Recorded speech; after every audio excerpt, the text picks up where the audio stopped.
Alas, poor Deadpool. I knew him well.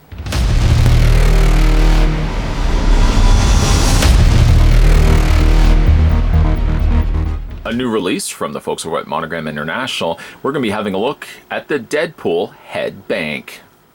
So let's figure out how big the Deadpool bank is. The head bank of the Merc with the Mouth is about 9.5 inches high and approximately 7 inches wide. I may have to admit it's a little disturbing to be holding Deadpool's head in my hand, but even though it's not, I would say, a one-to-one, it's about the closest thing you're probably going to be getting to holding Deadpool's hand, his head in your hands. It looks as if it's been cast in a light shade of red, plastic-wise, and it looks like they've painted in the patches on the front of his mask in the black as well as the eyeballs. The eyeballs could maybe afford one extra coat of paint. There's a little bit of the black that's seeping through, but other than that, it's really impressed with this. One little, I wouldn't say little, but one of my favorite aspects of the mask is the little point that they've added to the back of the actual mask area here. Spin it around. There's the slot right at the back of his noodle. Right in the noggin there, you can slide your change in there, and it's a large enough slot that you should be able to fit even like Canadian loonies and toonies in place.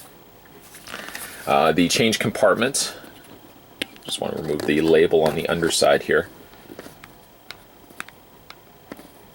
Get your finger in there. There we go. Peel that back, and there's the little opening compartment inside.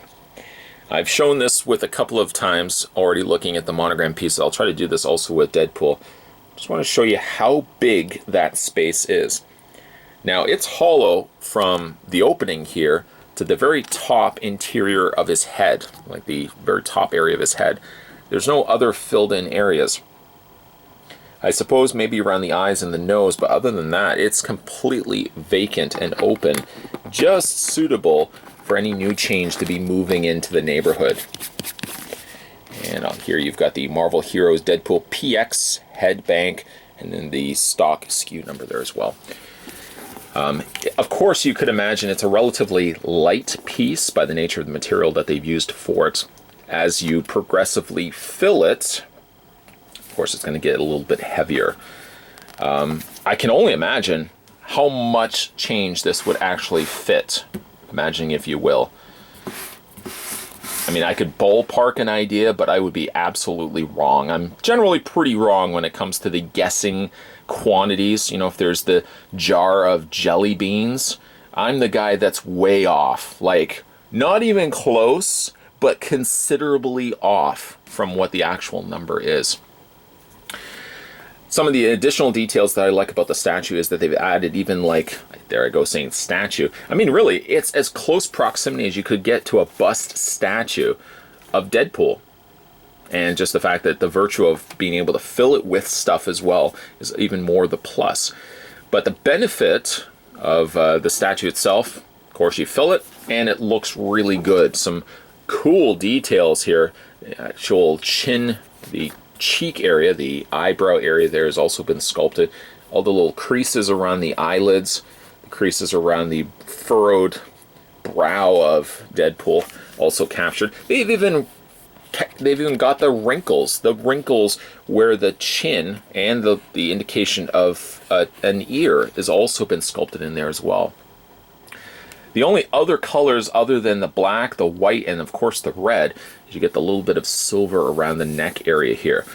But it does, I mean, it looks finished. It looks finished all the way around. That I would think that this has come off the actual shoulders of Deadpool. Slightly disturbing, yes, but still very cool indeed. Even though it might be a little harder to see it close up. They've even put in the indication of his mouth, which is really neat. From a distance, you see it probably a little bit more. There's that marking right there where the bottom area of his lip would be. Also, of course, the bottom area of his nose as well. It does look like it's slightly a darker shade, but I think it's just more so the lighting, the way that the lighting has caught it.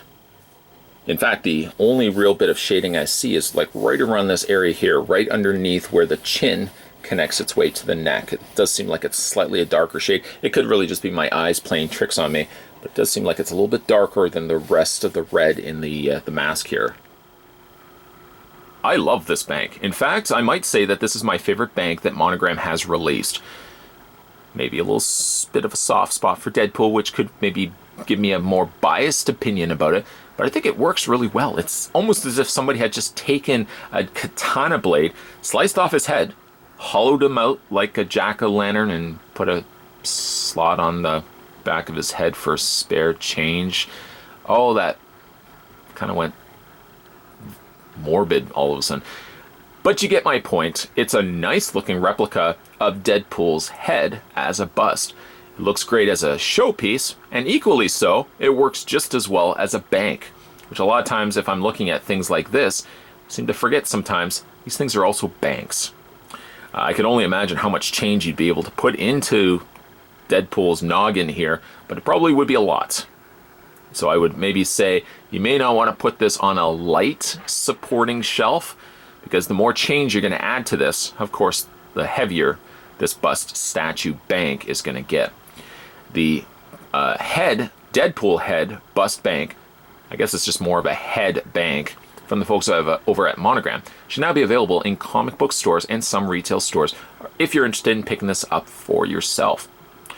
Down below the video description, I'll also put some of the social media links to Monogram, such as their Facebook and Twitter, if you are also interested in following what they're doing and some of the upcoming releases that they've got planned.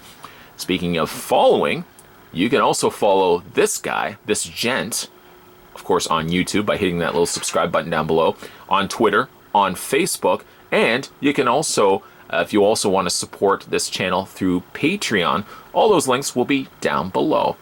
We're going to have some more Monogram statues, more Monogram pieces coming your way soon on this channel, so stay tuned for those.